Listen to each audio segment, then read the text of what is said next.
an anxious experience that invites participation.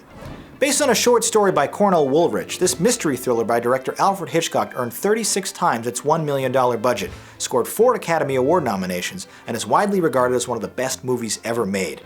But after seeing it twice, I remain unconvinced of this greatness.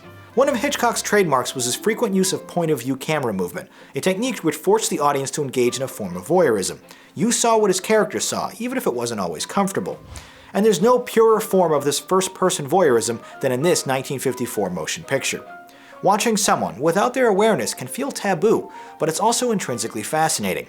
They don't necessarily have to be engaging in sexual or explicit activities, but it certainly makes things more interesting. I'm reminded of a particularly memorable occurrence while I was attending college in Boston when an athletic mid-30s female in the apartment across the street began paddling her pink canoe in full view of our entire floor. Surely she knew people would see her, right? With the lights on, the shades open, and mere feet from a college dormitory? It felt like a scene out of a raunchy teen comedy. Everyone was gathered around the windows and cheering her on. Were we invading her privacy by watching? Or was she enjoying her public display of self-affection? At what point does shameful voyeurism become acceptable entertainment? And when might it become a civic obligation? Rear Window attempts to examine both of these themes by way of a relatable, if lethargic, story. Jimmy Stewart stars as a wheelchair-confined photographer who spies on his neighbors from his apartment window and becomes convinced one of them has committed murder.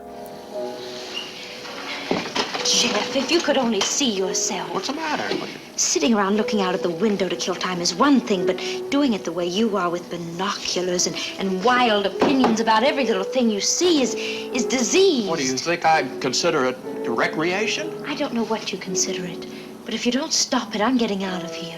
Well, What is it you're looking for? I just want to find out what's the matter with the salesman's wife, that's all. Does that make me sound like a madman? What makes you think there's something the matter with A her? lot of things. She's an invalid. She demands constant care. Yet neither the husband or anybody else been in to see her all day. Why? And although every scene he witnesses seems sinister and dangerous, the script is quick to provide alternate explanations, as if to discredit itself and play Stewart off as a boy who cried wolf.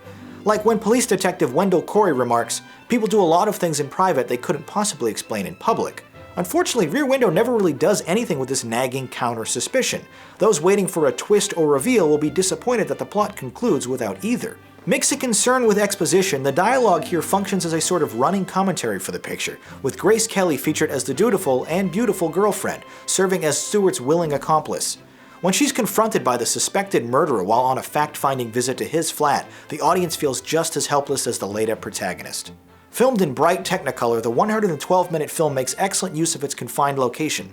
Remarkably, the camera never leaves Stewart's apartment, but with a multitude of angles, focal lengths, and color changes, Hitchcock keeps things from becoming repetitive or claustrophobic.